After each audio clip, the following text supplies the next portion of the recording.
Welcome back to another class on Chofetz Chaim and Mishlei. This is a continuation from the previous class where we started speaking on Perek Aleph in Pasuk Lamed Bet, where the Chofetz Chaim brought the verse of Ki mishuvat pita'im tahargem ve'shalvat kiselim ta'abedem, that when a person strays from the ways of Hashem, that in itself is going to kill him. When a fool has tranquility in his life, that in itself is going to destroy him. Today we want to see how does the Chofetz Chaim go ahead and try to break down this pasuk with the wicked people that go against HaKadosh Baruch Hu, and in return they get wealth. So the Chofetz Chaim says like this, V'chein hu bi'inyanenu, and so too it's with our matter. Kishesar ha'adam miderech Hashem yitbarach, when a person removes himself from the ways of Hashem, may he be blessed. V'notenim lo ashirut, and they give him wealth. Why do they give him wealth? That's in order to complete all the merits that a person has in this world. And afterwards, the person will be punished with the sufferings of Gehinnom.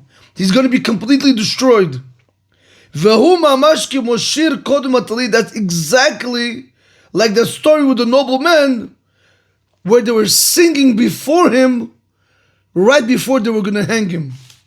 Now the Chofetz Chaim is going to break down the pasuk, and this is what he says. The verse says, "Ki mishuvat pita'im tahargem, ve'shavat kiselim ta'abedem."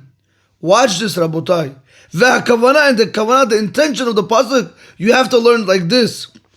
Al yidei shevevutam, because of their wickedness, because of them straying away from the ways of Hashem, nigzar alehem she'yargu lebasov. It is decreed on them that they should be killed in the end. Pay close attention to the verse. In Mishlei says, Ki mishuvat pita'im tehargem. What makes them get killed? Their mishuvat, their wickedness, their straying away from Hashem. That's what he's telling you here. Al yidei shevuvutam, which is mishuvat in the verse. Nigzar alahem sheyahargu, which is tahargem in the verse. Lebasov. So let's read it like this. Al yidei shevuvutam, because of their wickedness, because of them straying from the ways of Hashem, nigzar alahem is decreed on them, sheyahargu lebasov, that in the end they're going to be killed. Ve'al ken muchrach leten lahem mikodim shava. Therefore Hashem is forced, before he's going to destroy them, he's forced to give them tranquility, to give them an easy life.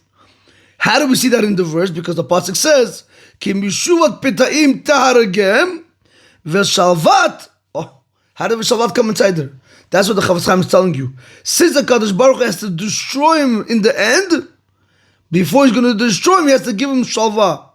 That's what he tells over here. And that's why Hashem is forced to give them, prior to destroying them completely, he has to give them an easy life. Why? In order for them to eat up all their zuchiyot through this easy life. So when a person thinks he has money, wealth, good times, comfort, everything, and he's not serving Hashem, that's a very, very bad sign. He has to wake up and do teshuvah. V'sibat al shalva gufa, and the cause for the tranquility itself, gorem lahem shichalu v'yavodu. It causes them that they're going to be destroyed completely. Look back into the pasuk. Ki mishuvat pita'im tahargem v'shavat kiselim ta'abedem. What causes them to be completely destroyed? That tranquility. How did they get this life of tranquility? Because they went ahead and they strayed from the ways of Hashem. V'zehu ma she'nemar b'Torah. Listen to this, and this is what is said in the Torah. And it is so sad that we have this in our Torah. Everybody believes, Rabotai. If there's not one person that doesn't believe that the Torah is a met. If they're telling you it's not a met, that means they're denying everything. If people want to do a it's fine. But everybody knows that the Torah is 100% emet. If we know the Torah is emet, why are we playing with HaKadosh Baruch Hu? Why do we think it's okay to curse, to cheat, to lie, to be with married women, to go against Hashem and see success? People always tell me, oh, Rabbi, you say this, parties, this, that, blah, blah, blah. But you see these people, they got a lot of money. No problem, Rabotai, it's a clear pasuk. When a person goes away from the ways of HaKadosh Baruch Hu, Hashem in return has to bless him with a lot of parnasa.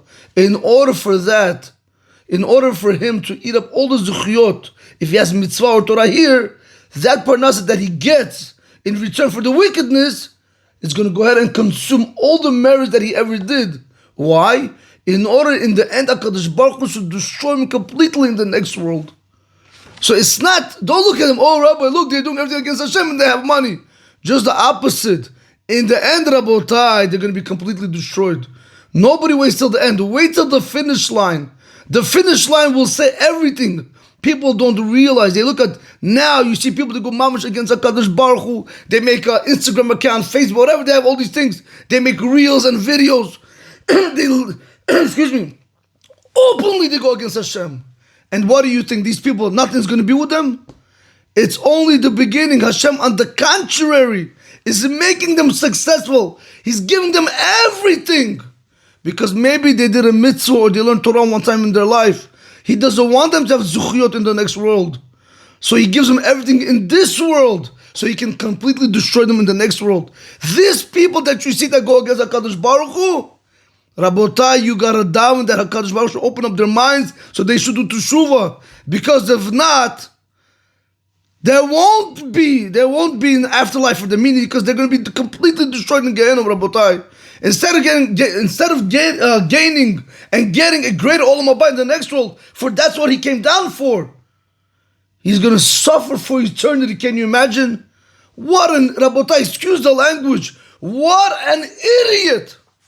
For a few dollars, or because of the pleasure, the atavot, the desire that he had, he couldn't control himself. How many people show me? What about him? I don't care about that. I don't know these people. I don't know who they are.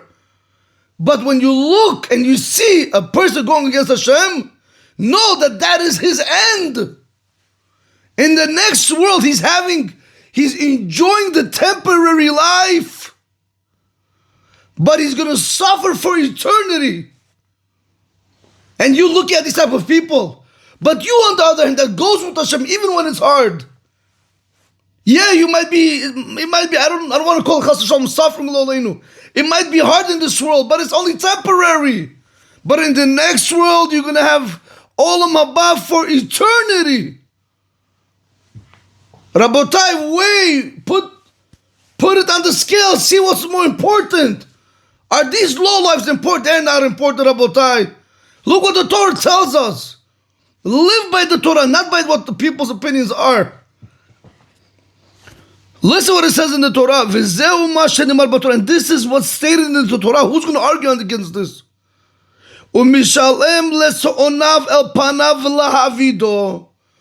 Hashem says, I pay to the ones that hate me to their face. Cash, Benjamin Franklin. Why? La'avido, to destroy him completely in the next world. I don't want to see his face in the next world. V'tergem Targum, and Targum Onkelos, he translated this verse. How do you translate it? U'mishalem lasend ohi. Hashem pays to the ones that hate him. Tavavun inun avdim, because of the good that they had done. Kadmehon b'chayichon, during their lifetime. Lo'ov dehon, in order to destroy them completely in the next world. Ask yourself, Rabotai, is it worth following people that go against HaKadosh Baruch Hu?